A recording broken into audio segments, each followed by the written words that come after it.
2006 NFL Super Bowl champ Chukki Okobi was a member of the Pittsburgh Steelers when they won the 2006 Super Bowl, and currently is the founder of Basic Instructions, where he is a master practitioner in neuro-linguistic programming, helping executives, athletes, and others access the resources within themselves to achieve the life experience they desire. So welcome here. Great to have you here. And I love that you're a fellow Purdue grad. Yeah, yeah. You know, it's feels really good to connect with somebody as you know, you get to interview a lot of people who are doing some big things, but you may not realize how famous you are amongst us Purdue alumni. Yeah. And it's really an honor to be here.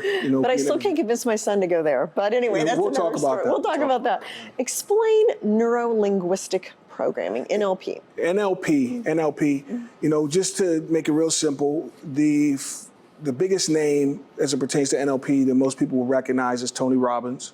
And so when you think about the value that Tony brings, he's using NLP or neuro-linguistic programming to help people create positive changes in their mindset, emotions, and to make huge breakthroughs in their lives, in their careers, in their physical health, and all other aspects.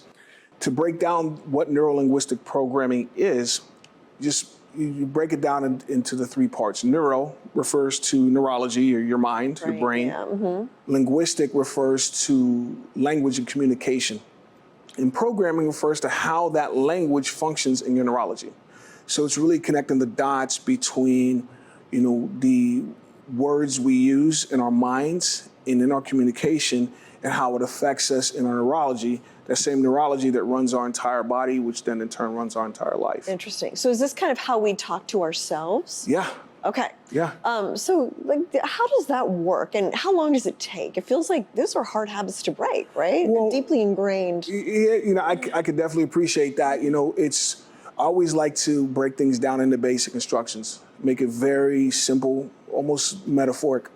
And so when you talk about, it being a hard habit to break, that story is the problem, is because there's nobody in my mind thinking my thoughts but me. There's nobody in my heart feeling my emotions but me. So when I say it's hard for me, who's going to argue that? What if that's not true? What if the story I'm telling about my capabilities is inaccurate? And I was actually, just thinking, I'm in my Purdue mind right now. That was a big part of what Joe Tiller taught us, was the story around what Purdue football was and how we were able to change that. And when you look at people like Drew Brees, you can see the effect of changing your story. And so it's really understanding that the words we use in our life, a lot of times we think we're describing our world out there, but the story you tell in your mind is creating your world in here. And so when I say something's difficult, or I use language like I can't or I'm not, then that's going to trigger a certain emotional response inside. And emotions are just the energy that is me in motion, emotions, which then is going to be the energy behind all of my actions. And that story about it being hard actually becomes a self-fulfilling prophecy. Yeah. So when you talk to executives or athletes or whoever, what do you tell them? And give me an example. What's the process like when you first meet them and try to guide them? Well, the biggest thing is, I always like to know, what is your goal? What is the difference that you want to make with your business in a position, an executive position, in which you're able to positively affect the greater good, not only of your company, but of your industry, your community, the world as a whole.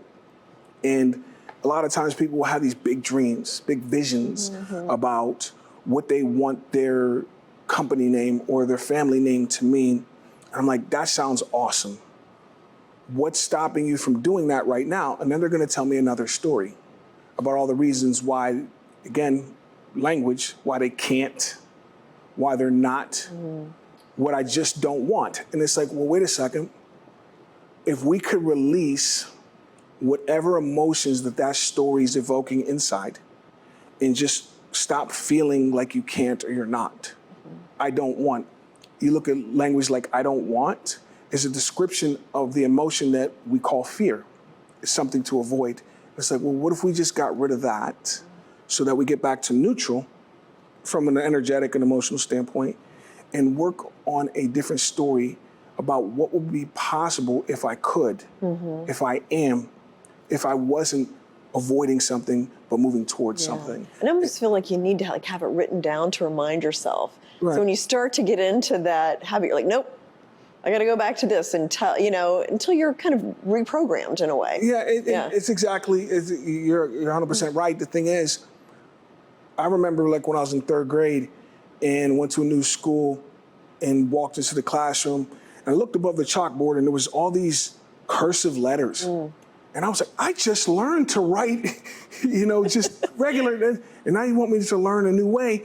And then we had, you remember those piece of paper with the big lines? Yeah. You had to write the one letter again and again and again. Yeah. But now I can write my name like this.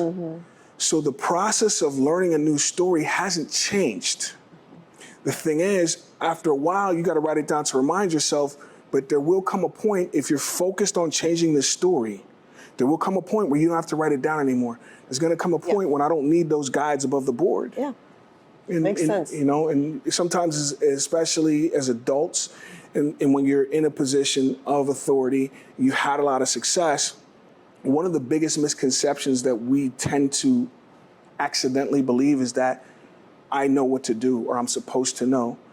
Well, how are you supposed to know what you don't know? You got to open yourself up, recognize that you are an expert at learning when you learn to ride that bike, when you learn to tie your shoes, when you learn to write your name.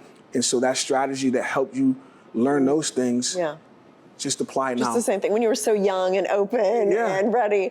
And I love this because it's non-chemical too. Right. So it's not like you take something to experience something else. This is a way, there's no side effects and danger and stuff like that. Precisely. Chukki, thank you so much for coming in and explaining that. Absolutely. Thanks for having me. Yep. Boiler up, and hopefully we'll be able to continue this conversation. Absolutely. I'd love to. Going forward. Thanks.